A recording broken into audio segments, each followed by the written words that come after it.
Then we go to personal requirement. Personal requirement, you can see here 5.2a. The maintenance training organization shall appoint an accountable manager who has the corporate authority. So the key word here is corporate authority for ensuring that all training commitment can be financed. So basically the corporate authority to ensure there is ability to finance the ATO to fully comply to the requirement, and the nomination should be made in the form Form 4 and submitted to authority for approval. So the accountable manager shall first, so who are they? Ensure, the accountable manager should ensure all the necessary resources are available to accomplish training commitment to support the organization approval. So resources, what are resources? The personnel, the equipment, the training material, the training aids, the facility. So those are the resources. Whatever resources required to maintain the approval, to acquire, to maintain the approval, the accountable manager should have the corporate authority to finance those required resources. Then another aspect of the accountable manager, he should establish and promote the safety and quality policy specified in the MTOE. So you should establish and promote.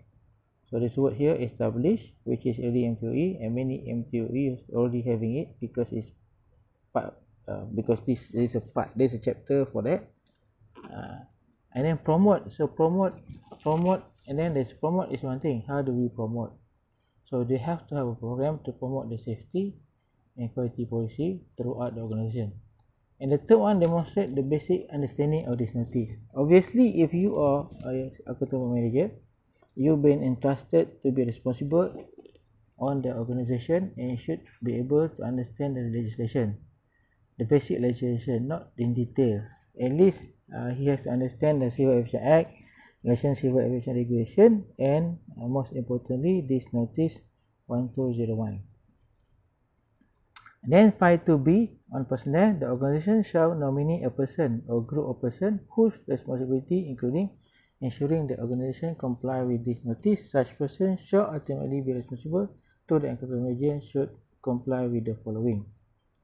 So the person nominated shall represent the training management structure of the organization and responsible for the functions specified in the notice. And the nomination should be made in the Form 4 again. All these post holders and should fill out the Form 4. Third, the person nominated should be able to demonstrate relevant knowledge, background, satisfactory experience related to requirements and training, and demonstrate a working knowledge of the notice. Procedure should make clear who deputize for any of person in case of lengthy absence of the said person. So here basically focus on the person doing the training, and I can say the head of this will be the training manager. So should nominate a training manager. So to be responsible and should be in the org chart, the organization structure of the ATO. And the nomination, the name should be in the Form 4. And most importantly, before you nominate the person, they should have evidence of the knowledge, background, and satisfactory experience related to the maintenance training, which is part 147. And working knowledge of the notice, it should have the experience working on this 1201. And then procedure should be very detailed, very clear who will be his deputy if he's absent for a long time. So absent means not able to be contacted, he's away from the country, not able to make decision, then that is absent. See, unless nominated according to 5.2b, okay, 5.2b, unless nominated under 5.2b, the accountable manager under 5.2a, okay, under 5.2a, under 5.2a shall appoint a person with responsibility for monitoring quality system, including the associated feedback system. So monitoring quality system, basically as we understand it, it is a quality head of quality. So the appointed person shall have direct access to the accountable manager to ensure the accountable manager is kept properly informed on the quality and compliance matters. And again, the appointment is through CAM Form 4, which is his post order. So the post holder is accountable manager, training manager, and the quality manager. So the quality manager should have direct access to accountable manager to explain any situation of non-compliance to the regulation. D. The maintenance training organization shall contract sufficient staff to plan, perform knowledge, practical training, conduct knowledge examination, and practical assessment. So the ATO basically responsible to provide training, also to do the assessment, and then also ATO will have the privilege to do the exam. So we have to have all the people to carry out all these tasks. So plan, perform knowledge and practical training, conduct knowledge examination, and practical assessment. So we should have all this stuff available, sufficiently available for the ATO.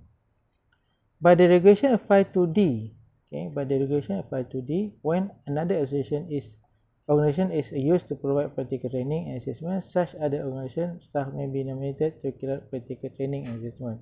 So if we use other organization for some part of knowledge, some part of practical training, and then organization staff may be nominated to carry out the practical training. So the organization staff should be under you to be nominated as the person responsible to carry out the task required under the regulation.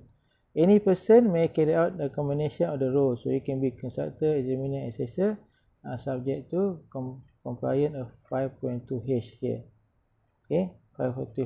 5.2H here, organization should establish and control of competent personnel involving in training and management of quality audit. So here is you can be cross-function, combination of the role. And G, the knowledge examiner and practical assessor should be specified in the M2E. So the person who doing examination and doing the practical assessment should be an M2E. And also should apply as a pro-signatory from the CAM. Instructor, knowledge examiner and practical assessor should undergo updating training at least 24 hours relevant to the current technology, practical skill, human factor, and the latest training technique appropriate to the knowledge being trained. So the instructor, knowledge examiner, practical assessor, you must be current on the knowledge.